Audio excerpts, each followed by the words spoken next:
अस्सलाम वालेकुम। जो आज का जो टॉपिक हम लोगों ने डिस्कस करना है वो आपकी बुक का फ़र्स्ट टॉपिक है, कूलम्स लॉ। लेकिन कूलम्स लॉ को डिस्कस करने से पहले मैं आपको दो डेफिनेशंस बताती हूँ। एक है इलेक्ट्रोस्टैटिक्स की डेफिनेशन और एक है इलेक्ट्रिक फ़ोर्स की। ये दोनों आपको पता होंगी तो आगे से आपके लिए ईजी हो जाएगा। सबसे पहले इलेक्ट्रोस्टैटिक्स मैं बता देती हूँ। इलेक्ट्रोस्टैटिक्स 2 वर्ड्स से बना हुआ है, इलेक्ट्रो और स्टैटिक्स से। इलेक्ट्रो का मतलब जो इलेक्ट्रिक चार्जेस हैं और स्टैटिक्स का मतलब कि वो स्टेशनरी हैं। स्टेशनरी मतलब कि वो मूव नहीं कर रहे, वो इस वक्त रेस्ट पे हैं। तो ऐसे चार्जेस जिनकी हम स्टडी रेस्ट मतलब कि ऐसे चार्जेस जो रेस्ट पे होते हैं और उनकी हम स्टडी कर रहे होते हैं, तो उस स्टडी को कहते हैं इलेक्ट्रोस्टैटिक्स। इलेक्ट्रोस्टैटिक्स क्या होती है? Electrostatics is the study of electric charges at rest. मतलब कि ऐसे इलेक्ट्रिक चार्जेस जो कि रेस्ट पे हैं और तब हम उनकी स्टडी कर रहे हैं, तो उसको कहते हैं इलेक्ट्रोस्टैटिक्स। वर्ड से ही आपको पता चल जाएगा कि स्टैटिक्स का मतलब है जो रेस्ट पे होते हैं, जो मोशन में नहीं होते। उसके बाद हमारे पास आ जाते हैं इलेक्ट्रिक फ़ोर्स। इलेक्ट्रिक फ़ोर्स क्या होती है कि जब दो भी चार्जेस होते हैं तो उन दो चार्जेस के दरमियान जो फ़ोर्स होती है जिससे वो एक दूसरे को अट्रैक्ट कर रहे हैं या रिपेल कर रहे हैं, वो हम आगे बात करते हैं, उसको कहते हैं इलेक्ट्रिक फ़ोर्स। मतलब कि ऐसी फ़ोर्स जिसने उन दो चार्जेस को होल्ड करके रखा हुआ है, उसको कहते हैं इलेक्ट्रिक फ़ोर्स, जिसने उन दो चार्जेस को होल्ड करके रखा हुआ है। अच्छा, अब ये एक बेसिक बात है कि चार्जेस जो हैं वो हमें पता है 2 टाइप्स के होते हैं। There are 2 types of charges. 2 types के चार्जेस होते हैं। एक होता है नेगेटिव चार्ज और एक होता है पॉजिटिव चार्ज। नेगेटिव चार्ज की एग्जांपल में जिस तरह इलेक्ट्रॉन है, इलेक्ट्रॉन के ऊपर नेगेटिव चार्ज होता है, और प्रोटॉन है, प्रोटॉन के ऊपर पॉजिटिव चार्ज होता है। ठीक हो गया। अच्छा, अब अगर हम बात कर लें ह्यूमन बॉडी, तो ह्यूमन बॉडी के अंदर ह्यूमन बॉडी जो है वो भी बहुत ज़्यादा एटम्स और मॉलिक्यूल्स से मिलके बनी हुई है। उनके ऊपर भी कभी पॉजिटिव चार्ज होता है, कभी नेगेटिव चार्ज होता है।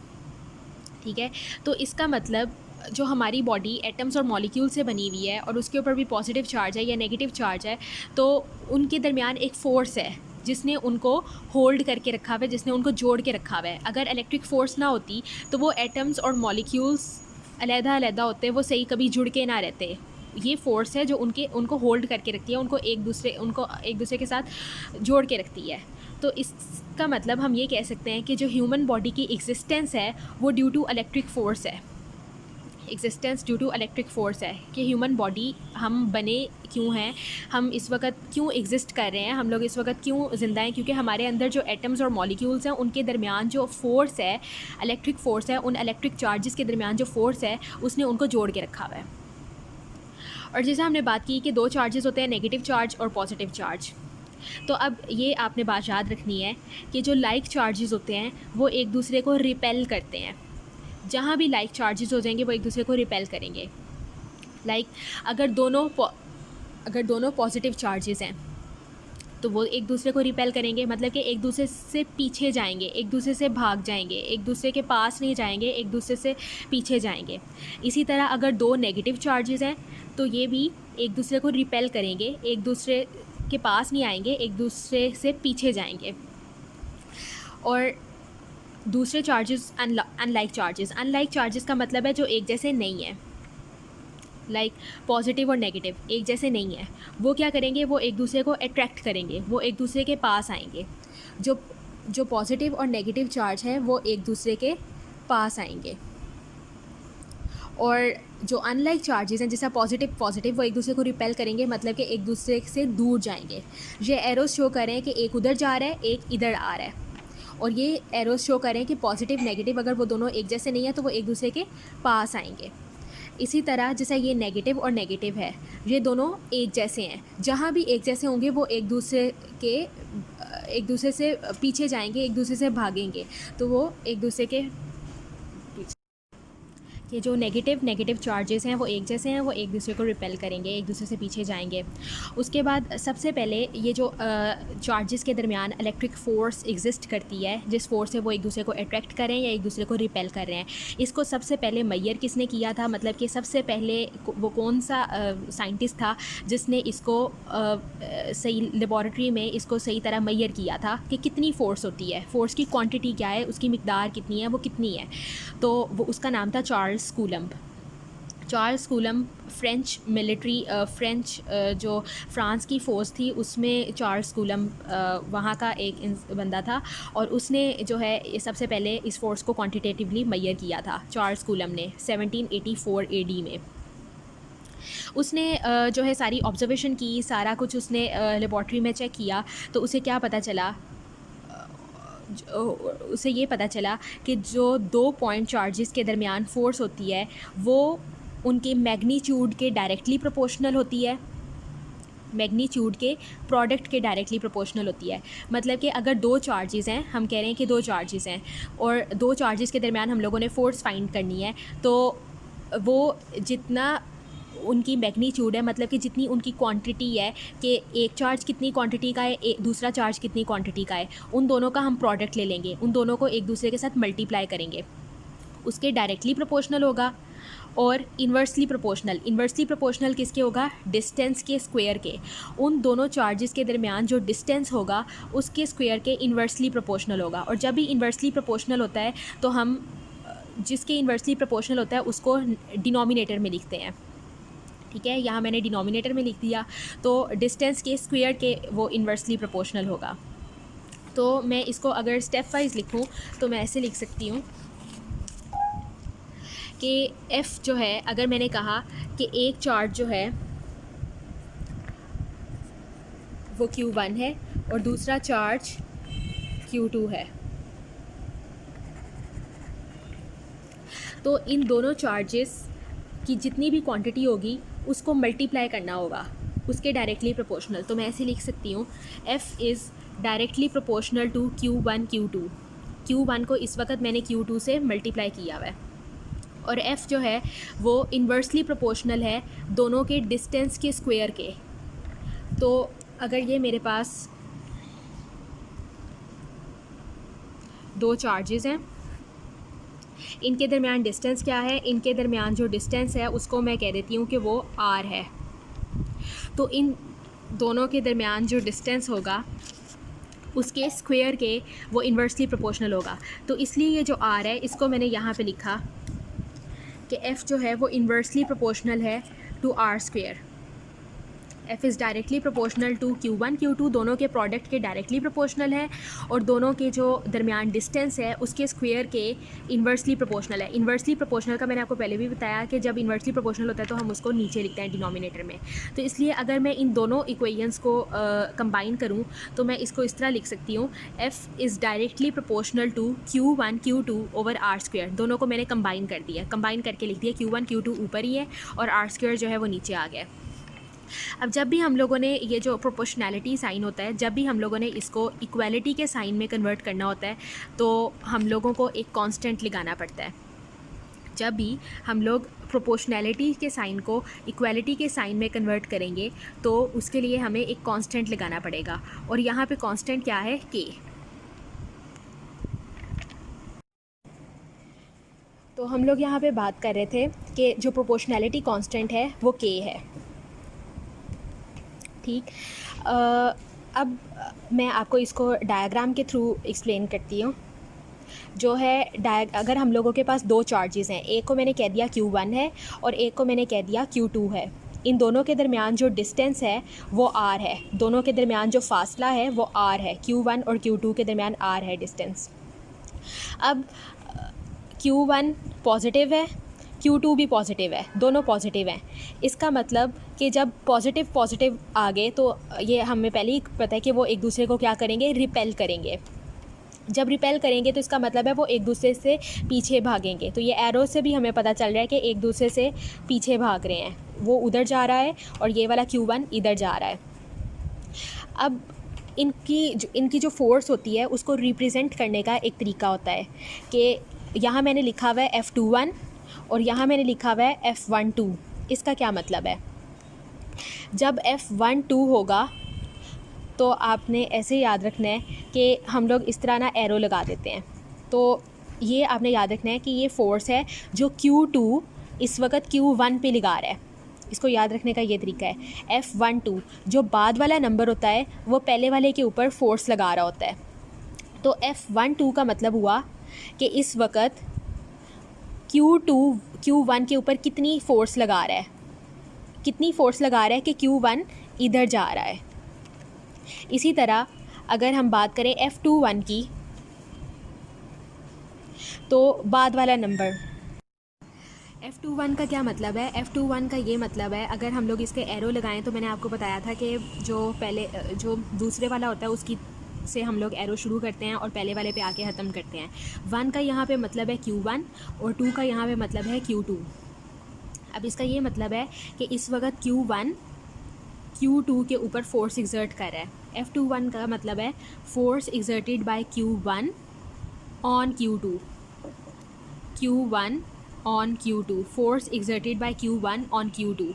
Q1 कितना फोर्स लगा रही है, Q1 कितना फोर्स लगा रही है Q2 के ऊपर, मतलब वो फोर्स अट्रैक्शन भी हो सकती है, रिपल्शन भी हो सकती है। मतलब कि कितनी फोर्स है Q1 Q2 को अट्रैक्ट कर रहा है या रिपेल कर रहा है। अट्रैक्शन और रिपल्शन जो है वो चार्जेस के ऊपर डिपेंड करती है। अगर तो सेम चार्जेस हैं पॉजिटिव पॉजिटिव, तो वो एक दूसरे को रिपेल करेंगे। एरो से भी पता चल रहा है एक दूसरे से दूर जा रहे हैं।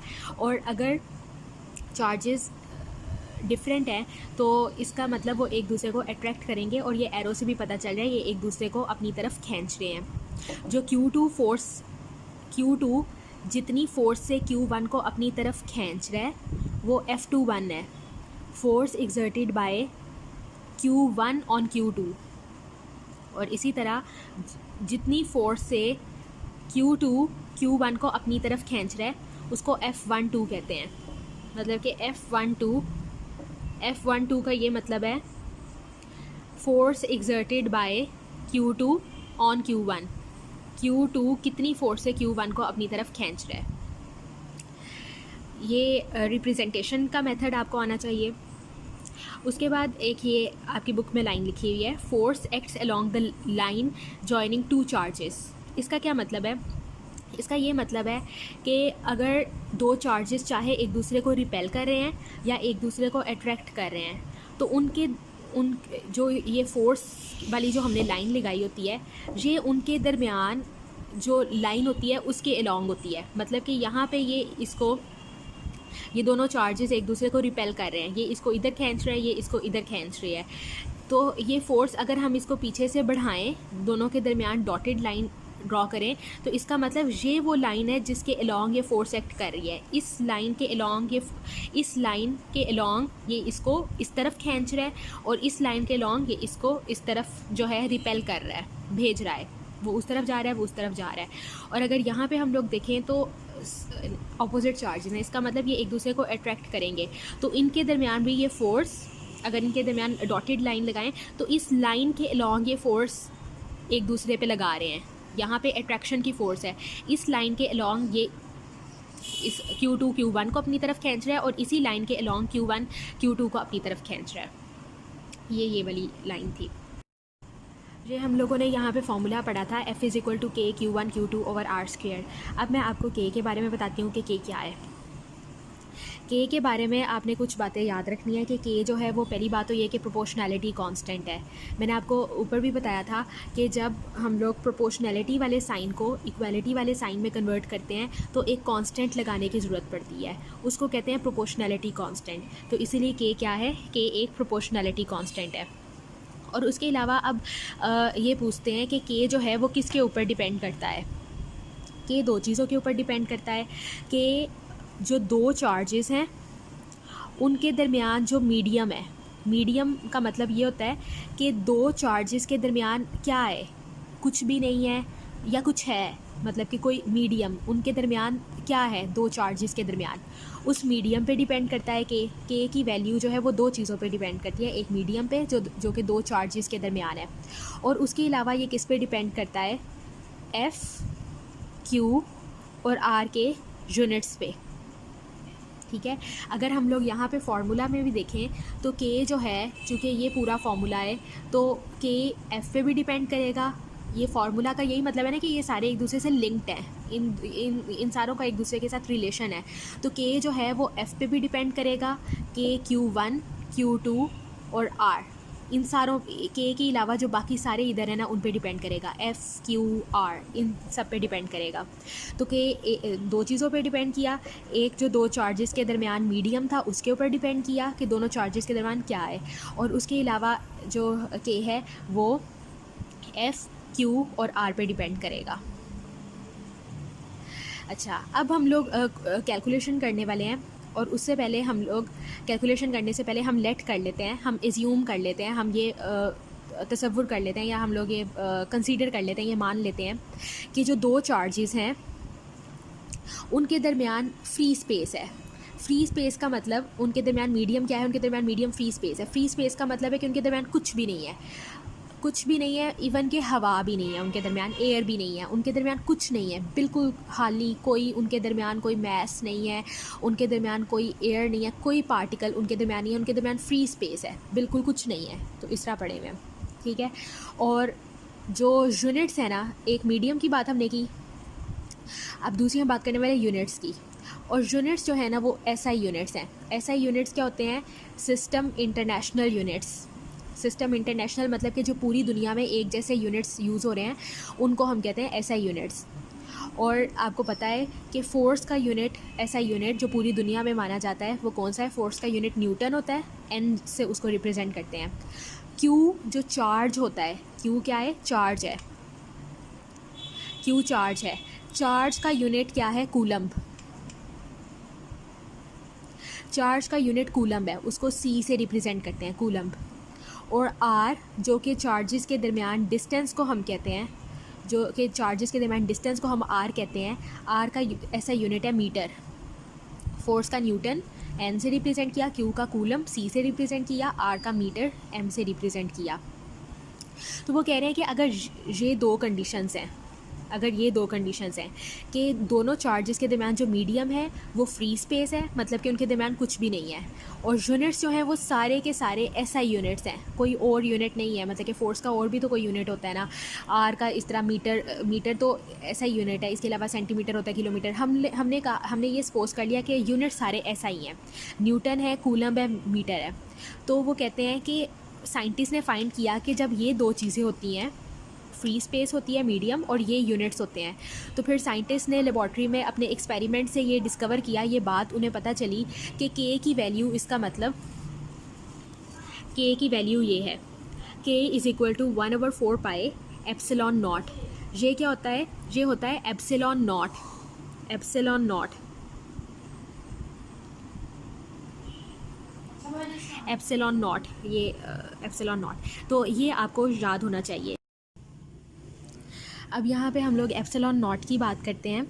जो एप्सिलॉन नॉट है उसके बारे में आपको ये बातें कुछ याद होनी चाहिए कि ये भी एक कांस्टेंट ही है, ये भी एक कांस्टेंट है, लेकिन ये इलेक्ट्रिकल कांस्टेंट है। इलेक्ट्रिकल कांस्टेंट हम इसे इसलिए कहते हैं क्योंकि ये चार्जेस से रिलेटेड है, चार्जेस से रिलेटेड जो है ना एक कांस्टेंट है, इसलिए हम लोग जो है ना इसको इलेक्ट्रिकल कांस्टेंट कहेंगे।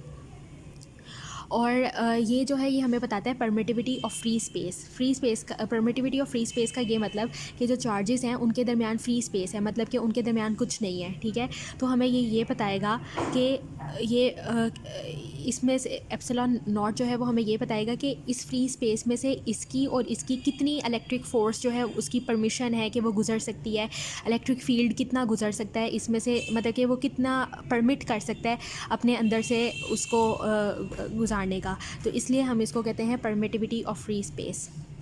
और इसकी वैल्यू आपको याद रखनी है, इसकी वैल्यू फिक्स्ड है, ये साइंटिस्ट ने कुछ एक्सपेरिमेंट्स के बाद फाइंड की, और इसकी वैल्यू आई 8.85 मल्टीप्लाई बाई 10⁻⁻12।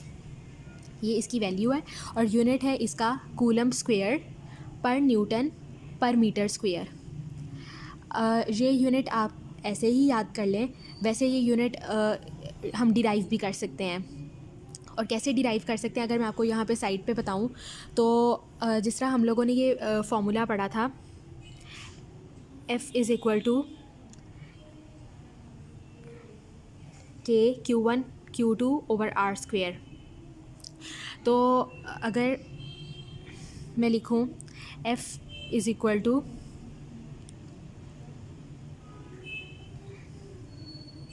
के Q1 Q2 over R square, तो यहाँ मैं के की वैल्यू पुट कर देती हूँ। के की वैल्यू क्या है? के की वैल्यू है 1/4 एप्सिलॉन नॉट।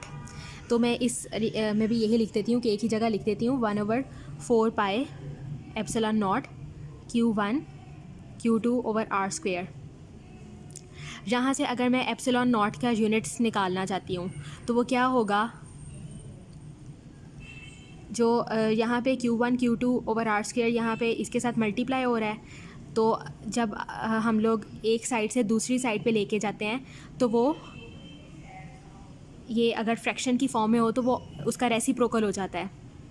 तो यहाँ जाके जब ये Q1 Q2 over R square इस तरफ जाएगा तो ये हो जाएगा F मल्टीप्लाई बाय, ये अब उल्टा हो जाएगा, ये फ्रैक्शन है ना, जब इस तरफ जाएगी तो ये उल्टी हो जाएगी, F multiply by R square over Q1 Q2, और यहाँ पे यही रह जाएगा 1/4 एप्सिलॉन नॉट। हम लोगों ने यहाँ पे एप्सिलॉन नॉट का यूनिट फाइंड करना है। ये मैं आपको बता रही हूँ कि ये यूनिट कैसे आया। अच्छा, तो इसको मैं इस तरह लिख सकती हूँ F R square over Q1 Q2 is equal to 1/4 epsilon naught. बस सिंपल इसको मैंने मल्टीप्लाई करके एक साथ लिख दिया है। अब मैंने एप्सिलॉन नॉट फाइंड करना है, इसका मतलब एप्सिलॉन नॉट को ऊपर होना चाहिए।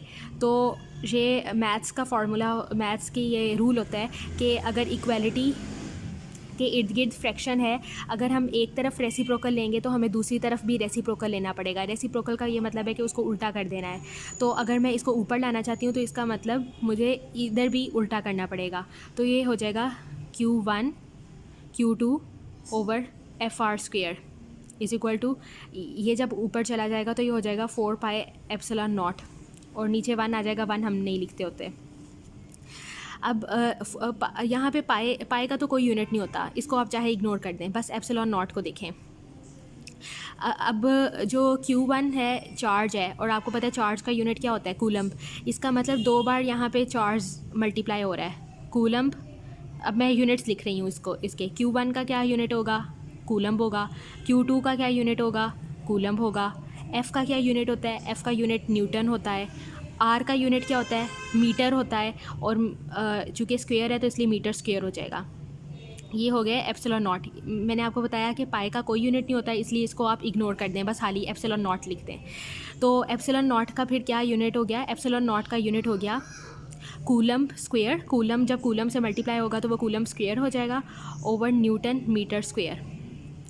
अब ये जो एप्सिलॉन नॉट का यूनिट्स हैं, ये जो मैंने यहाँ पे यूनिट लिखा था कूलम्ब स्क्वायर पर न्यूटन पर मीटर स्क्वायर, ये असल में यहाँ से आया है। कूलम्ब स्क्वायर, ये जब न्यूटन ऊपर जाएगा तो असल में इधर इसकी पावर इस वक्त +1 है, जब ये ऊपर जाएगा तो ये हो जाएगा n-1। ये कूलम्ब स्क्वायर था, n के ऊपर -1। अब इसी तरह ये जो मीटर है इसके ऊपर स्क्वायर है, जब ये ऊपर जाएगा तो ये जब ऊपर जाता है ना तो पावर रिवर्स हो जाती है, पावर उल्टी हो जाती है। तो क्या हो जाएगा? मीटर के ऊपर भी -2 का साइन आ जाएगा। क्या हो गया? कूलम्ब स्क्वायर पर न्यूटन पर मीटर स्क्वायर। बिल्कुल यही यहाँ पे मैंने लिखा था कि एप्सिलॉन नॉट की ये वैल्यू मैं आपको बता रही थी 8.85 × 10⁻⁻12, और यूनिट है कूलम्ब स्क्वायर पर न्यूटन पर मीटर स्क्वायर। आप इस वैल्यू को और इस यूनिट को बिल्कुल ऐसे ही याद कर लें, बिल्कुल ऐसे ही याद कर लें, ठीक है। ये बस ये जो मैंने आपको साइड पे बताया है, ये मैंने आपको बस ये बताया है कि इसकी सारी मतलब कि ये असल में यूनिट कैसे आया है, ठीक है। ये यूनिट कैसे आया है ये मैंने आपको बताया, लेकिन आप इसको ऐसे ही लर्न कर लें, बस ये कॉन्सेप्ट क्लियर करने के लिए मैंने आपको बताया। अच्छा, अब यहाँ हम लोगों ने ऊपर कहा कि के की क्या वैल्यू होती है, जो साइंटिस्ट ने फाइंड की, K is equal to 1/4 epsilon naught होती है।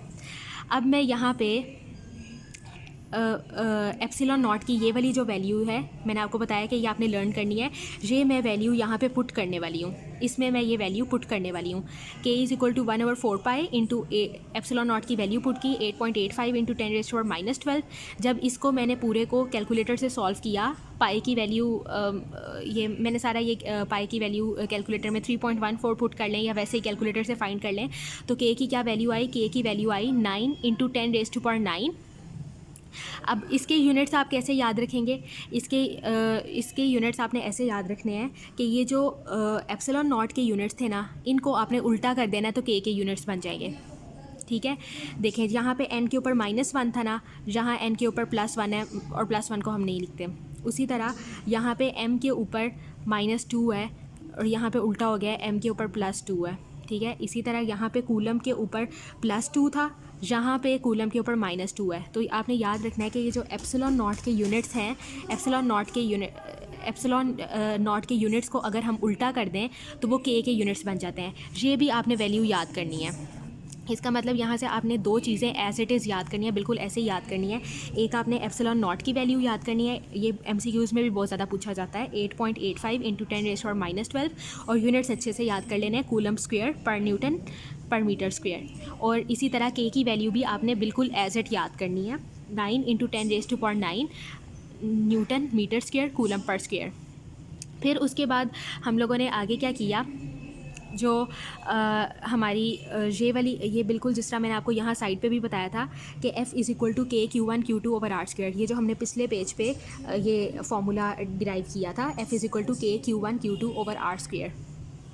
अब यहाँ पे अगर मैं इस तरह लिखूँ, F = k Q1 Q2/r²।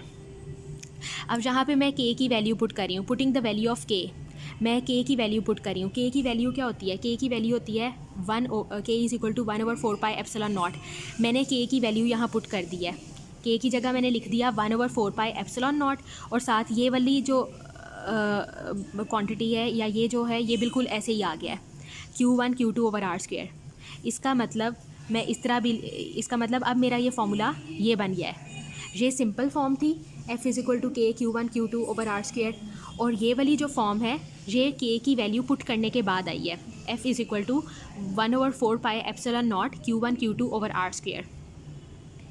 अच्छा, अब ये F क्या है, ये F वही फोर्स है जो हम असल में पार्टिकल्स के दरमियान जो फोर्स होती है, चाहे वो अट्रैक्शन की होती है या चाहे वो रिपल्शन की होती है, ये वो फोर्स है। और इस फोर्स को हम कहते हैं, ये कूलम्स फोर्स है, कूलम्स फोर्स है क्योंकि कूलम ने इसको डिस्कवर किया था इसलिए।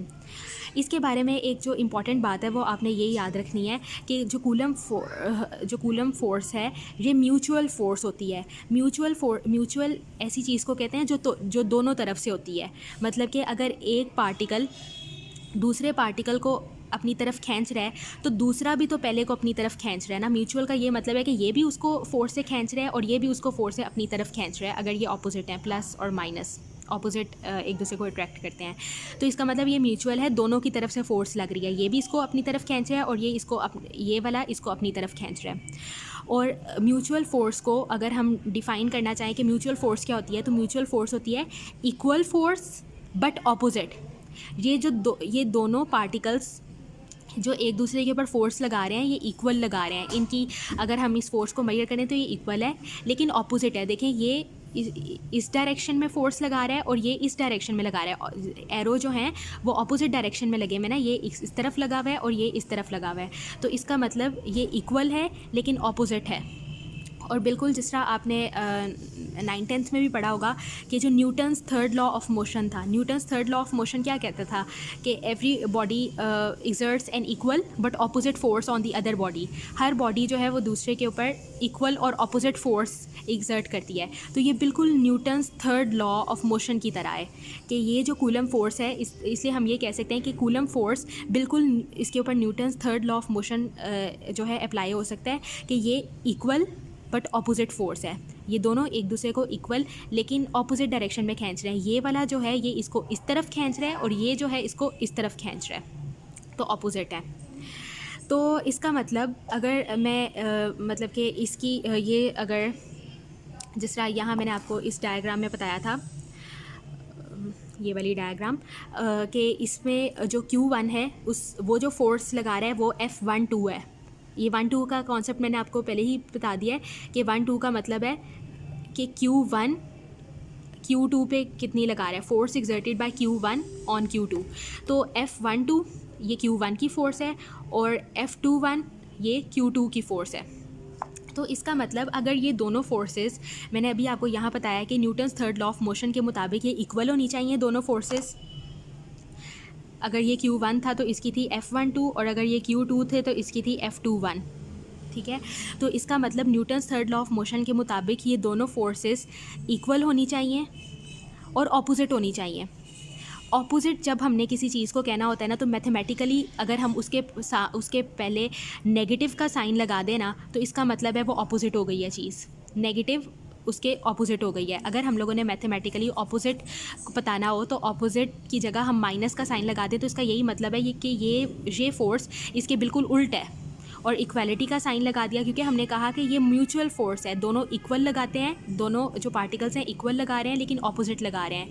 तो इसलिए फिर मैं कह सकती हूँ कि according to Newton's third law of motion F12 is equal to but opposite of F21। Opposite को रिप्रेजेंट करने के लिए मैंने यहाँ पे माइनस का साइन लगाया है। उसके बाद हम आगे चलते हैं। जी, यहाँ पे आपको ये पता होना चाहिए कि फ़ोर्स जो है, ये आपने पहले फर्स्ट ईयर में भी पढ़ा होगा लेकिन मैं आपको रिवाइज़ करके बता देती हूँ कि जो फ़ोर्स है वो एक वेक्टर क्वांटिटी होती है। वेक्टर क्वांटिटी का ये मतलब होता है, वेक्टर एक ऐसी क्वांटिटी होती है जिसकी मैग्नीट्यूड भी होती है, जिसकी डायरेक्शन भी होती है। मतलब कि जिसकी कोई वैल्यू, जिसकी कोई क्वांटिटी भी होती है और जिसकी कोई डायरेक्शन भी होती है। अब यहाँ तक ये जो हम लोगों ने ये वाला फॉर्मूला निकाला है ना, F is equal to 1/4 pi epsilon naught Q1 Q2 over R square, ये इस वक्त बस और बस फोर्स की मैग्नीट्यूड आई है। ये इस वक्त फोर्स की मैग्नीट्यूड आई है, मतलब कि उसकी एक वैल्यू आई है कि इतनी फोर्स है। इस फार्मूला से हमें पता चलेगा इतनी फोर्स है, ये उसकी बस एक वैल्यू आई है। लेकिन अभी हम लोगों ने इसकी डायरेक्शन नहीं फाइंड की, तो इसकी डायरेक्शन फाइंड करनी पड़ेगी।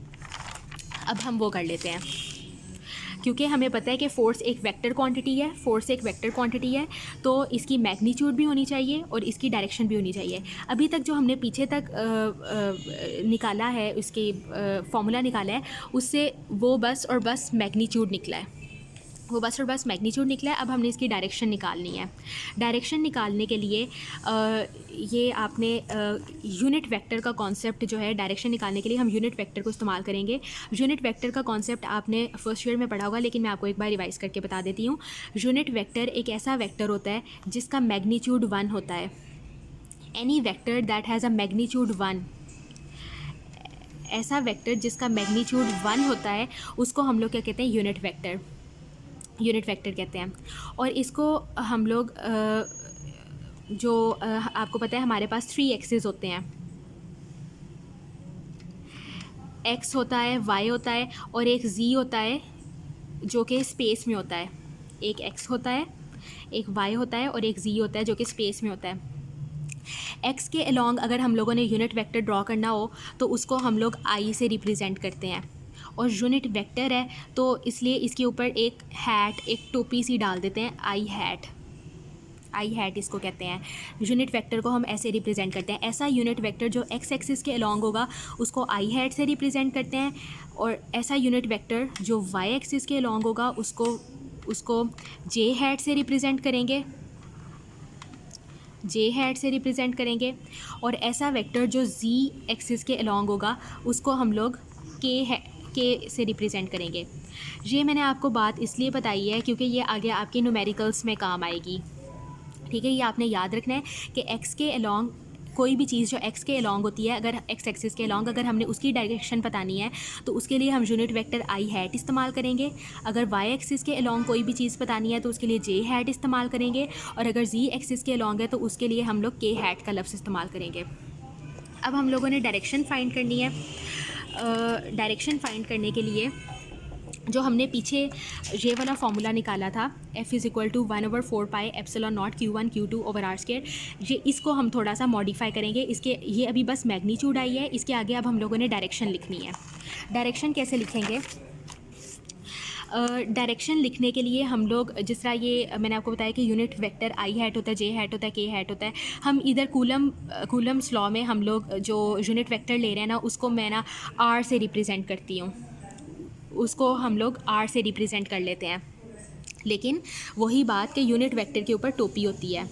तो यहाँ पे कूलम्स लॉ में जो यूनिट वेक्टर है वो आर हैट है, वो इस फार्मूला में डायरेक्शन बताएगा मतलब कि फ़ोर्स की डायरेक्शन बताएगा कि फ़ोर्स किस तरफ एक्ट कर रही है, फ़ोर्स की डायरेक्शन हमें बताएगा कि वो किस तरफ एक्ट कर रही है। अब ये मैंने यहाँ पे एक डायग्राम ड्रॉ की, ये Q1 चार्ज है, ये Q2 चार्ज है। अगर ये वाली फ़ोर्स इस तरफ एक्ट कर रही है, यहाँ पे फ़ोर्स की डायरेक्शन ये है F21 का मतलब है force exerted by Q1 on Q2, force exerted by Q1 on Q2 मतलब कि Q1 ने Q2 के ऊपर जो फोर्स एक्सर्ट की वो इस तरफ है। तो इसकी साथ अब फोर्स की डायरेक्शन बतानी ज़रूरी है क्योंकि फ़ोर्स एक वेक्टर क्वांटिटी है और वेक्टर के लिए डायरेक्शन होना ज़रूरी है। तो डायरेक्शन के लिए मैंने कहा कि जिस तरफ फोर्स एक्ट कर रही है ना, मतलब कि जहाँ वो कर रही है वहीं उसकी डायरेक्शन भी होगी, ठीक है। तो डायरेक्शन के लिए मैंने क्या लिख दिया, मैंने लिख दिया आर, मैंने यूनिट वेक्टर लिखा आर हैट 2-1, जो फोर्स की डायरेक्शन होगी ना 2-1 थी, इसी तरह आर की डायरेक्शन भी 2-1 ही होगी, आर की डायरेक्शन भी 2-1 ही होगी। जिस तरह फोर्स की डायरेक्शन 2-1 थी उस तरह आर की डायरेक्शन भी 2-1 होगी। और R21 का मतलब क्या है, R21 का मतलब भी बिल्कुल वैसे ही आपने एरो इस तरह ड्रॉ कर लेना है और आप जो जिसकी तरफ से एरो शुरू हो रहा है उसको पहले कहना है फ्रॉम Q1 टू Q2। 1 क्या है, 1 Q1 है, 2 Q2 है। R का मतलब है direction from Q1 to Q2, R21 का ये मतलब है फ्रॉम Q1 टू Q2। इसको मैंने लिख भी दिया फ्रॉम Q1 टू Q2। इसी तरह मैंने एक और डायग्राम ड्रॉ की, उसी तरह की डायग्राम है, ये Q1 है, ये Q2 है, लेकिन इस वक्त मैंने फ़ोर्स यहाँ पे रिप्रेजेंट की कि समझे इसके ऊपर फ़ोर्स इस तरफ को लग रही है, तो इसका मतलब फ़ोर्स की डायरेक्शन ये है, इस तरफ को है फ़ोर्स की डायरेक्शन। तो आर की डायरेक्शन, जो फ़ोर्स की डायरेक्शन को रिप्रेजेंट करने के लिए जो मैं एरो लगाऊंगी वो भी इसी तरफ लगाऊंगी और उसको मैं कह दूंगी जिस तरह फ़ोर्स यहाँ पे F12 थी, मतलब कि force exerted by Q2 on Q1, इसी तरह R भी वही होगा R12 का मतलब होगा, लेकिन उसके ऊपर हैट देनी है, R हैट 12 का ये मतलब है from Q2 to Q1, from Q2 to Q1, from Q2 से लेके Q1 तक, Q2 से लेके Q1 तक इधर है फ़ोर्स, इस तरफ है। तो इसका मतलब जो हमारे पास पहले फॉर्मूला था, ये जो पिछले पेज पे मैंने लिखा था F is equal to 1/4πε0 Q1 Q2 over R square, इसी को मैं यहाँ पे लिख लेती हूँ। F is equal to 1/4πε0 Q1 Q2 over R square. अब मैं इसको थोड़ा सा मॉडिफाई करने वाली हूँ, मॉडिफाई मतलब मैं इसको ये बस जब इतना हाली होता है ना, ये बस और बस मैग्नीट्यूड होती है, मैग्नीट्यूड के इस वक्त फ़ोर्स की कितनी क्वांटिटी है, कितनी फ़ोर्स लग रही है, लेकिन इसमें अभी डायरेक्शन का नहीं बताया हुआ। अब मैं डायरेक्शन भी बताने वाली हूँ, तो डायरेक्शन बताने के लिए मैं सिंपली आगे आर हैट लिख दूँगी, जिस तरह सारा फॉर्मूला बिल्कुल वही रहा है, लेकिन मैं इसके ऊपर अब एरो का साइन लगा दूँगी। एरो का साइन ये बताता है कि अब ये वेक्टर बन गया है, और वेक्टर बनने के लिए उसके अंदर मैग्नीट्यूड भी होनी चाहिए और उसके अंदर डायरेक्शन भी होनी चाहिए। मैग्नीट्यूड तो बिल्कुल यही रही 1/4πε0 Q1 Q2 over R square, और डायरेक्शन मैंने साथ ऐड कर ली, ये F21 था तो डायरेक्शन भी R21 होगी, लेकिन इसके ऊपर हैट लगानी है क्योंकि ये यूनिट वेक्टर है। इसी तरह बिल्कुल ये F21 के लिए अब मैं F12 के लिए कर रही हूँ, F12 के ऊपर भी मैंने एरो लगा दिया क्योंकि ये अब वेक्टर क्वांटिटी बन गई और वेक्टर के लिए मैग्नीट्यूड भी होना ज़रूरी है और डायरेक्शन भी होना ज़रूरी है। मैग्नीट्यूड फिर वही रहा 1/4πε0 Q1 Q2 over R square, magnitude वही रहा, लेकिन डायरेक्शन चूँकि फोर्स F12 थी तो डायरेक्शन भी R12 थी और इसके ऊपर हैट डाल दी क्योंकि ये यूनिट वेक्टर है। तो ये अब पूरा का पूरा फोर्स जो है वो वेक्टर बन गया, इसके अंदर मैग्नीट्यूड भी है, डायरेक्शन भी है, ठीक है। ये मैग्नीट्यूड है और ये डायरेक्शन है, और आपको पता है कि जब मैग्नीट्यूड और डायरेक्शन मिल जाते हैं तो एक वेक्टर बन जाती है, और वेक्टर को हम हमेशा कैसे रिप्रेजेंट करते हैं, जो उसका सिंबल होता है उसके ऊपर एरो लगा देते हैं। अच्छा, अब यहाँ से एक ये बात है कि जिस तरह मैंने आपको पिछले पेज पे बताया कि F12 जो है वो F21 के इक्वल होती है लेकिन ऑपोजिट होती है। ये इस तरफ फोर्स लगा रहा है, ये इस तरफ फोर्स लगा रहा है, इक्वल होती है लेकिन ऑपोजिट होती है। और ऑपोजिट को रिप्रेजेंट करने के लिए मैंने यहाँ पे माइनस का साइन लगाया। इसी तरह जो उनकी डायरेक्शन होगी ना, वो भी एक दूसरे के इक्वल और ऑपोजिट होगी। ये उस फोर्स की डायरेक्शन है, ये क्या है, उसकी डायरेक्शन है। इसी तरह ये उसकी डायरेक्शन है। इसी तरह R12 भी R21 के इक्वल होगा और ऑपोजिट होगा। ऑपोजिट दिखाने के लिए मैंने यहाँ पे माइनस का साइन लगाया। अगर F12 is equal to minus F21 तो फिर हम ये कह सकते हैं कि R12 is equal to minus R21। Force equal opposite है तो डायरेक्शन भी इक्वल और ऑपोजिट होगी। जहाँ तक हम लोगों ने ये सारी फार्मूला की डेरिवेशन पढ़ ली कि फार्मूला कैसे निकाला है। अब हम लोगों ने जो एक इम्पॉर्टेंट कॉन्सेप्ट पढ़ना है वो ये है कि पहले तो हम लोगों ने ये सारी जो अभी इधर पहले जो सारी कैलकुलेशंस की थी वो हम लोगों ने क्या सपोज़ किया था, हमने ये सपोज़ किया था कि दो पार्टिकल्स हैं और उनके दरमियान फ्री स्पेस है। उनके दरमियान फ्री स्पेस है मतलब कि उनके दरमियान कुछ भी नहीं है। अब हम लोगों ने क्या पढ़ना है, अब हम लोगों ने ये पढ़ना है कि दो पार्टिकल्स हैं, उनके दरमियान हमने कुछ रख दिया है, उनके दरमियान हम लोगों ने कुछ रख दिया है। तो वो जो कुछ जो चीज़ उन दो पार्टिकल्स के दरमियान होती है उसको हम लोग कहते हैं मीडियम। उसको हम लोग क्या कहते हैं, उसको हम कहते हैं मीडियम। मीडियम होता है एनीथिंग दैट इज़ मतलब कि बिटवीन, जो इन कोई भी ऐसी चीज़ जो इन दो पार्टिकल्स के दरमियान होगी। पहले तो कुछ नहीं था, अब हमने कुछ रख दिया अंदर, जो भी इन दो पार्टिकल्स के दरमियान चीज़ होगी उसको हम मीडियम कहते हैं। अगर तो वो मीडियम इंसुलेटर होगा, जो हम लोगों ने दो पार्टिकल्स के दरमियान चीज़ रखी है, अगर वो इंसुलेटर है। इंसुलेटर ऐसी चीज़ होती है जो अपने अंदर से इलेक्ट्रिक करंट को गुजरने नहीं देती, इलेक्ट्रिक करंट को बिल्कुल गुजरने नहीं देती। इंसुलेटर एक ऐसी चीज़ होती है। अगर तो हमने इन दो पार्टिकल्स के दरमियान इंसुलेटर रख दिया है तो उस इंसुलेटर को हम लोग यहाँ पे कूलम्स लॉ में जब भी दो इलेक्ट्रिक चार्जेस के दरमियान जब भी दो इलेक्ट्रिक चार्जेस के दरमियान हम ये इंसुलेटर एक रख दें जो उसके दरमियान इतनी ज़्यादा इलेक्ट्रिक फील्ड को पास ना करने दे, गुजरने ना दे, उसकी फ़ोर्स को कम कर दे, उनको मतलब कि ज़्यादा गुजरने ना दे, उसको हम कहते हैं, उस इंसुलेटर को जो हम दो चार्जेस के दरमियान रखते हैं उसको हम कहते हैं डाइलेक्ट्रिक। उसका नाम क्या है, डाइलेक्ट्रिक। ये आपने याद रखना है कि उसको हम कहते क्या है, डाइलेक्ट्रिक कहते हैं। तो अब ज़ाहिरी बात है, अगर आप खुद इस पे गौर करें तो ये जो दो पार्टिकल हैं, अगर इनके दरमियान में दो चार्जेस हैं, इनके दरमियान मैंने कोई इंसुलेटर रख दिया, मतलब कि अब ये इंसुलेटर रख दिया तो ऐसे जैसे ये इन दोनों की फ़ोर्स के दरमियान एक रुकावट बन गया। तो उसकी वजह से जो इन दोनों के दरमियान इलेक्ट्रिक फ़ोर्स है वो लेस हो जाएगी, इलेक्ट्रिक फ़ोर्स कम हो जाएगी। इन दोनों के दरमियान अब इलेक्ट्रिक फ़ोर्स कम हो जाएगी। जब यहाँ पे कुछ नहीं था, फ्री स्पेस थी, जब इनके दरमियान फ्री स्पेस थी तो तब ये इलेक्ट्रिक फ़ोर्स इनके दरमियान बहुत ज़्यादा थी क्योंकि कोई रुकावट नहीं थी। अब मैंने इनके दरमियान इंसुलेटर रख दिया, इसका मतलब रुकावट बहुत ज़्यादा आ गई है, तो इलेक्ट्रिक फ़ोर्स कम हो गई है। जब भी इनके दरमियान इंसुलेटर आ जाए, या जिसको हम दूसरे अल्फाज में डाइलेक्ट्रिक भी कहते हैं, डाइलेक्ट्रिक आ जाए तो फिर एक और कांस्टेंट आ जाता है। ठीक है, फिर एक और कांस्टेंट आ जाता है और उस कांस्टेंट को हम कहते हैं ER कहते हैं।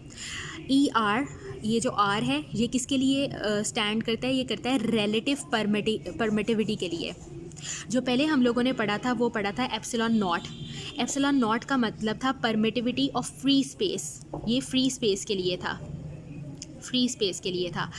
अब हमने पढ़े हैं ER होता है रिलेटिव परमिटिविटी का मतलब है कि हम लोग इसमें, रिलेटिव का मतलब है कि इसमें हम इन दोनों का मुवाजना करेंगे, इन दोनों का कंपैरिजन करेंगे, इन दोनों का मुवाजना करेंगे कि फ्री स्पेस में कैसी इलेक्ट्रिक फ़ोर्स थी और अब जब हमने इंसुलेटर रख दिया है तो तब इनके दरमियान फ़ोर्स कैसी होगी। ER आ जाता है। ER के बारे में आपने एक तो इसका नाम याद रखना है कि ये रिलेटिव परमिटिविटी होती है, और दूसरी आपने ये बात याद रखनी है कि हर सब्सटेंस का अपना ER होता है। जिस तरह अगर मैंने इन चार्जेस के दरमियान ग्लास रख दिया है, शीशा रख दिया है, तो उसका ER अपना होगा। अगर मैंने इन दो चार्जेस के दरमियान मैंने रबर रख दिया है तो उसका ER अपना होगा। ठीक है, लेकिन दोनों ER आपस में एक दूसरे से मुख्तलिफ होंगे। ग्लास का ER अपना होगा, इसी तरह रबर का ER अपना होगा। इसके दरमियान मैंने कोई भी चीज़ रख दी है तो हर किसी का ER अपना होगा। मतलब कि it is different for different substances. जैसे जैसे सब्सटेंस, जैसे जैसे इनके दरमियान मीडियम बदलता जाएगा, ईआर भी बदलता जाएगा। ग्लास का कोई और ईआर है, रबर का कोई और ईआर है।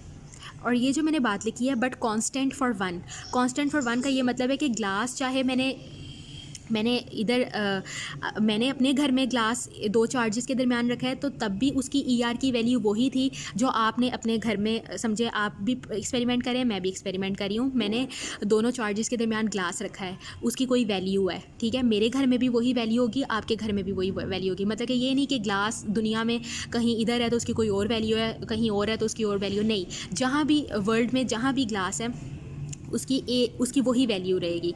लेकिन वो रबर से, या अगर मैं इसके दरमियान कभी कभी हम लोग इनके दरमियान वाटर भी रख के देख लेते हैं, वाटर भी रख लेते हैं, वाटर का ईआर कुछ और होगा, तो इन सारों का ईआर आपस में मुख्तलिफ होगा। ग्लास का अपना ईआर होगा, रबर का अपना ईआर होगा, इसी तरह वाटर का अपना ईआर होगा। तो हर डिफरेंट सब्सटेंसेस का डिफरेंट ईआर है, लेकिन एक के लिए वो कांस्टेंट रहेगा। मतलब कि अगर ग्लास है तो पूरी दुनिया में उसका एक वैल्यू रहेगी, अगर रबर है तो उसकी पूरी दुनिया में एक वैल्यू है, वाटर है तो उसकी पूरी दुनिया में एक वैल्यू है। अब ये जो पहले हम लोगों ने फॉर्मूला निकाला था F is equal to 1/4 pi epsilon naught Q1 Q2 over R square, अब मैं इसको मॉडिफाई करने वाली हूँ, इसको अब मैं थोड़ा चेंज करने वाली हूँ, क्योंकि अब मैंने दोनों के दरमियान, दोनों पार्टिकल्स के दरमियान अब मैंने कोई इंसुलेटर रख दिया, कोई इंसुलेटर रख दिया है। तो जब भी मैं इंसुलेटर रखूँगी तो मैं एप्सिलॉन नॉट के साथ एक और कांस्टेंट लगा दूँगी, ER, जिसको रिलेटिव परमिटिविटी कहते हैं, एक और लगा दूंगी। तो अब फार्मूला आपके पास ये बन गया और आपने इस फार्मूला को याद करना है, इस फार्मूला को भी याद करना है। ये फार्मूला उसके लिए है, उस केस में आपने उस केस के लिए आपने याद रखना है कि जब दोनों पार्टिकल्स के दरमियान कोई इंसुलेटर आ गया है, कोई चीज़ आ गई है। अगर तो इनके दरमियान कुछ नहीं होता, फ्री स्पेस होती, तो हाली ये फार्मूला रहता है F is equal to 1/4 pi epsilon naught Q1 Q2 over R square. लेकिन अगर इनके दरमियान कोई इंसुलेटर आ गया है तो हमें यहाँ पे एक और कांस्टेंट लगाना पड़ेगा, ER। अच्छा, अब आपकी बुक में एक टेबल बना हुआ है, उसमें सारी ER की वैल्यूज़ लिखी हुई हैं। वो टेबल आपने अच्छे से उसको रट्टा मार लेना है, उसको अच्छे से याद कर लेना है, क्योंकि वो अक्सर पेपर में MCQs में वो ER की वैल्यूज़ पूछी जाती हैं। उसमें डिफरेंट उन्होंने सब्सटेंसेस दिए हुए हैं, उनकी डिफरेंट वैल्यूज़ दी हुई हैं, आपने वो वैल्यूज़ लर्न करनी है। ये टेबल से ही मैंने एक वैल्यू लिखी और ये आपकी बुक में भी लिखा हुआ है, उसी टेबल से मैंने एक वैल्यू ली है। एयर जो है ना, अगर दो पार्टिकल्स के दरमियान एयर है, हवा है, तो उसकी ER होती है 1.0006। और अगर उसके दरमियान, दोनों पार्टिकल्स के दरमियान वैक्यूम है, वैक्यूम का मतलब है, मैं आपको वैक्यूम और फ्री स्पेस के दरमियान डिफरेंस बता देती हूँ। अगर मैं कहती हूँ कि दोनों पार्टिकल के दरमियान फ्री स्पेस है, तो फ्री स्पेस का मतलब है इनके दरमियान कुछ भी नहीं है, कोई पार्टिकल नहीं है, कुछ भी नहीं है, कोई एयर नहीं है, क्योंकि एयर भी तो पार्टिकल से ही बनी होती है ना, इनके दरमियान कुछ भी नहीं है। लेकिन अगर मैं कहती हूँ कि इनके दरमियान वैक्यूम है, तो वैक्यूम का मतलब है कि हो सकता है कोई छोटी सी चीज़ हो, लेकिन वो इतनी छोटी है कि हम उसको नज़रअंदाज कर लेते हैं, लेकिन वैक्यूम में फिर भी कुछ ना कुछ प्रेजेंट होता है, लेकिन फ्री स्पेस में तो कुछ भी प्रेजेंट नहीं होता। तो वैक्यूम की जो ER है वो भी वन है, और जो एयर की ER है वो 1.0006 है। तो ये देखिए, पॉइंट के बाद इतने ज़ीरो आ गए हैं, तो हम कहते हैं कि तकरीबन, अगर हम लोग अप्रॉक्सीमेटली कहें, तकरीबन कि एयर की ER भी 1 है, क्योंकि इतने ज़्यादा 3 बार ज़ीरो आ गया है, तो हम कहते हैं कि वो इतना छोटा है कि हम चलो उसको इग्नोर कर देते हैं। तो तकरीबन एयर की ER जो है वो भी 1 है, ठीक है। तो फिर हम लोग क्या कहते हैं कि अगर हम लोग इसी फार्मूला में, ये जो हमने पहले फार्मूला लिखा था, इसमें अब हम ER की वैल्यू 1 पुट कर लेते हैं, 1 लिख देते हैं एयर के लिए और वैक्यूम के लिए। तो वैक्यूम की तो पूरी 1 है, एयर की हम कहते हैं तकरीबन 1 है। तो F is equal to 1/4 pi epsilon naught epsilon R Q1 Q2 over R square. अब मैंने यहाँ पे ER की वैल्यू पुट कर लिया है, और ER की वैल्यू मैंने कहा एयर के लिए भी तकरीबन 1 है, वैक्यूम के लिए भी 1 है, 1 पुट कर लिया। तो जब 1 किसी के साथ मल्टीप्लाई होता है तो वही वैल्यू आ जाती है, F is equal to 1/4 pi epsilon naught, 1 से मल्टीप्लाई किया तो फिर वही आ गया।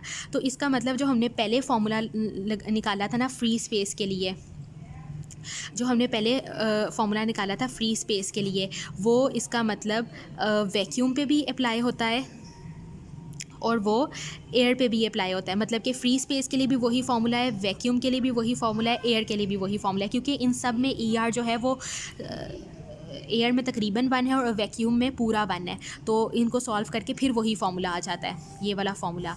ये फ्री स्पेस के लिए भी है, ये वैक्यूम के लिए भी है और एयर के लिए भी है। लेकिन अगर इसके दरमियान ग्लास आ जाएगा, इसके दरमियान रबड़ आ जाएगा, इसके दरमियान वाटर आ जाएगा या कोई भी वैक्स इसके दरमियान हम रख लेते हैं, तो वो आपकी बुक में एक टेबल बना हुआ है, उसमें सारी ER की वैल्यूज़ लिखी हुई हैं। तो फिर ये फार्मूला ये नहीं रहेगा, फिर उसमें जब हम ER की वैल्यू कोई और लगाएंगे तो वो कोई और आंसर आएगा। तो उसमें आपने यही वाला, अगर कोई मतलब कि फ्री स्पेस, वैक्यूम और एयर के अलावा, फ्री स्पेस, वैक्यूम और एयर के अलावा अगर कोई भी चीज़ है, लाइक ग्लास है, वाटर है, रबर है, तो फिर आपने ये वाला फार्मूला लगाना है, F is equal to 1/4 pi epsilon naught epsilon R, क्योंकि उनके दरमियान एक इंसोलेटर आ गया, उनके दरमियान फिर हमें एक और कांस्टेंट लगाना पड़ेगा।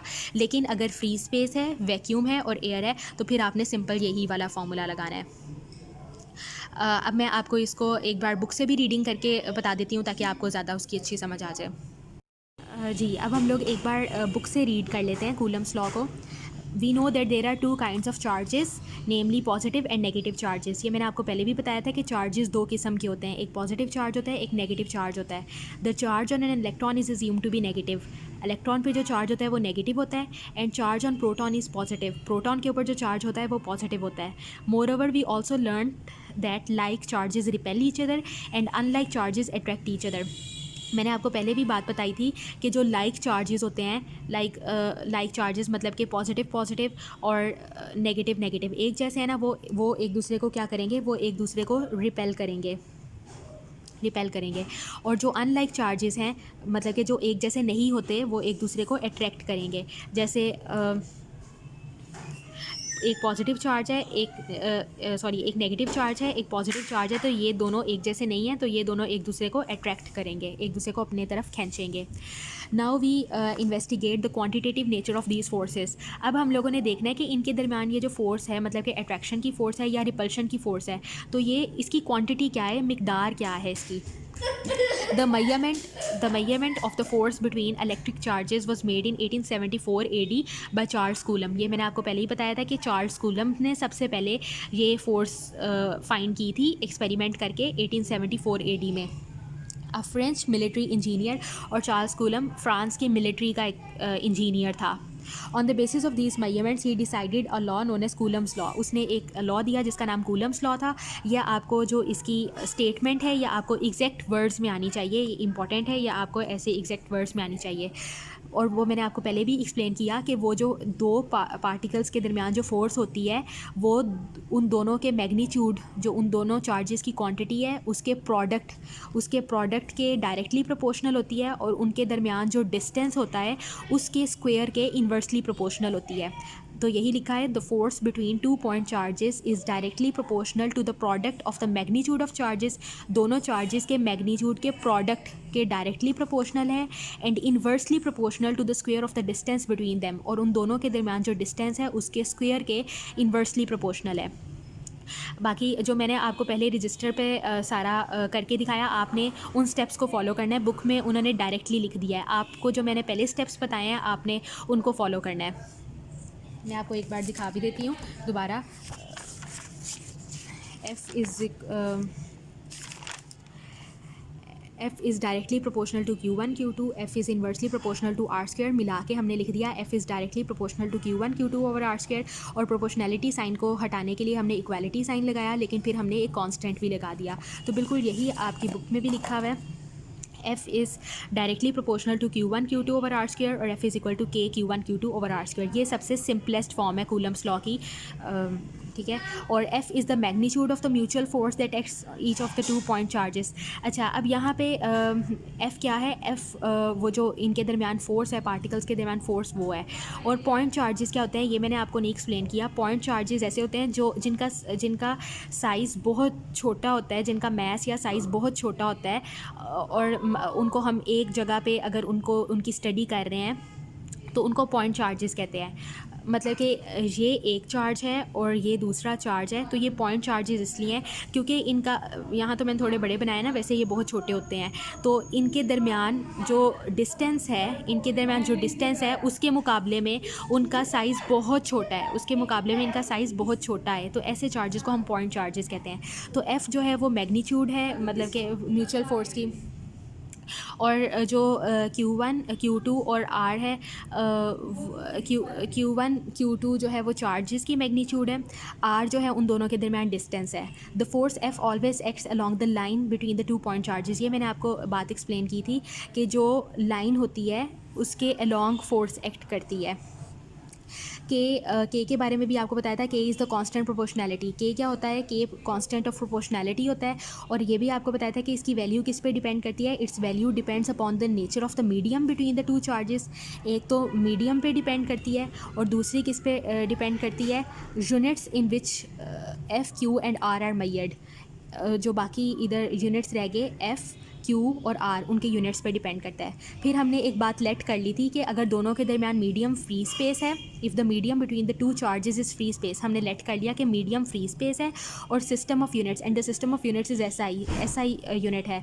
तो वो क्या हो जाएगा? के इज़ इक्वल टू, तो उसको हम ऐसे साइंटिस्ट ने फिर फाइंड किया कि हम उसको ऐसे लिख सकते हैं कि is equal to 1/4 pi epsilon naught. Epsilon naught के बारे में आपको पता होना चाहिए। एप्सिलॉन नॉट क्या है? इलेक्ट्रिकल कांस्टेंट है। इसको हम परमिटिविटी ऑफ फ्री स्पेस कहते हैं। एसआई यूनिट्स में जो साइंटिस्ट ने इसकी वैल्यू मेजर की वो थी 8.85 इंटू 10⁻⁻12। ये बुक में उन्होंने थोड़ा सा मिसप्रिंट किया हुआ था। इसका यूनिट था कूलम स्क्वायर पर न्यूटन पर मीटर स्क्वायर। तो इसकी जब साइंटिस्ट ने वैल्यू मेजर की तो वो थी 9 into 10⁻9 newton metre square coulomb per square. तो अब मैंने ये वाली जो अब उन्होंने क्या किया कि ये वाली जो के की वैल्यू है वो इस फार्मूला में पुट कर दी है। तो के की वैल्यू, ये वाली के की वैल्यू अगर यहाँ पुट करें तो क्या आता है? F is equal to 1/4 pi epsilon naught Q1 Q2 over R square. ये भी आपको लर्न होनी चाहिए। उसके बाद हमारे पास आ जाता है, ये मैंने आपको पहले भी बताया था कि कूलम्स फोर्स म्यूचुअल फोर्स होती है।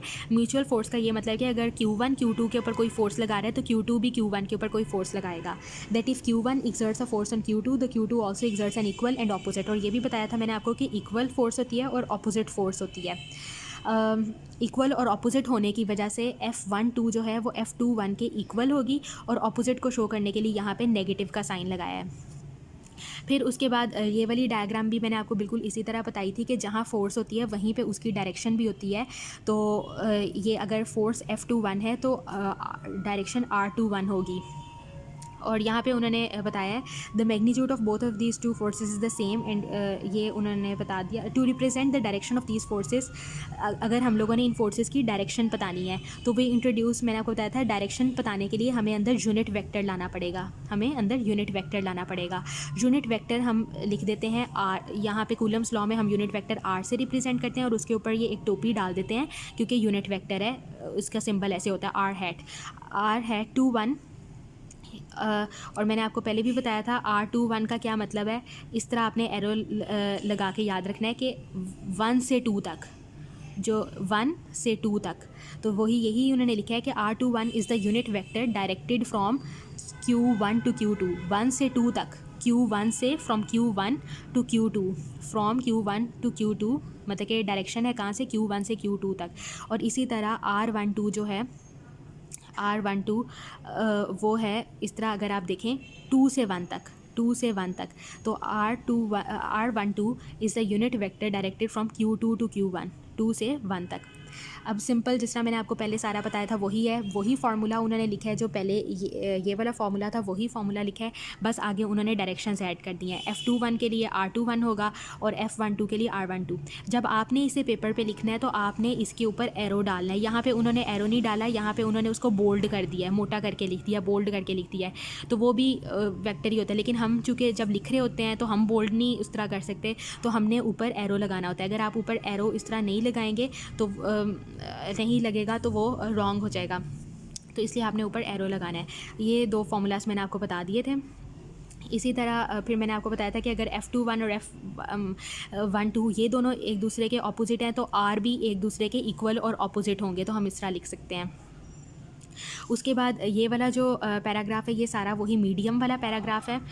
We shall now consider the effect of medium. अब हमने अंदर एक मीडियम रख दिया है, फिर हम देखेंगे कि कूलम्स फोर्स कितनी है इफ़ द मीडियम। और मैंने आपको बताया था कि अगर वो मीडियम इंसुलेटर है तो उसको हम लोग डाइलेक्ट्रिक कहते हैं, और जब डाइलेक्ट्रिक आ जाएगा तो इसका मतलब उनके दरमियान जो इलेक्ट्रोस्टैटिक फ़ोर्स है, उनके दरमियान जो चार्जेस के दरमियान फ़ोर्स है वो रिड्यूस हो जाएगी, कम हो जाएगी।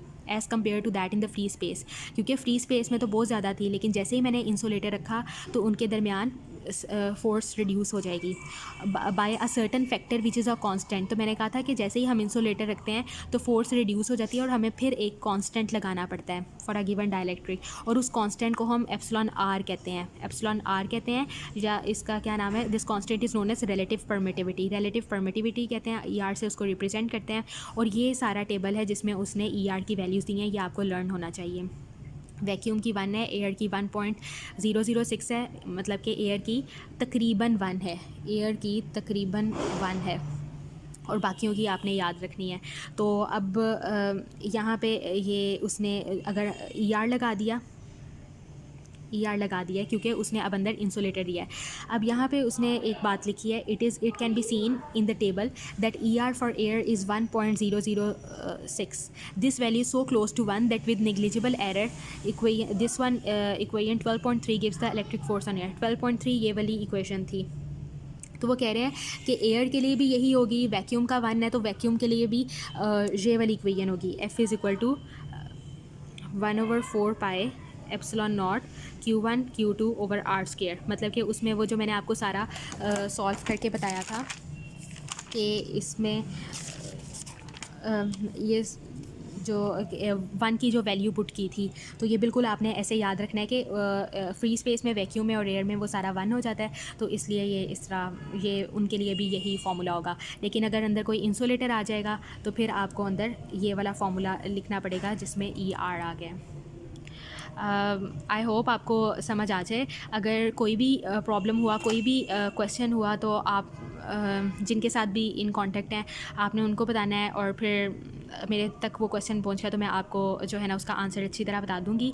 और आपने अब ये वीडियो सुने जितनी बार, मतलब कि इसको बार बार सुने ताकि आपको आपके माइंड में कॉन्सेप्ट बैठ जाए, और इसकी जो है अच्छी तरह आप प्रैक्टिस करें। और इसके बाद एक न्यूमेरिकल है, उसको भी ट्राई करने की कोशिश करें। अगर उसमें कोई प्रॉब्लम होता है तो वो मैं फिर आपको बाद में गाइड कर दूँगी। अल्लाह हाफ़िज़, थैंक यू।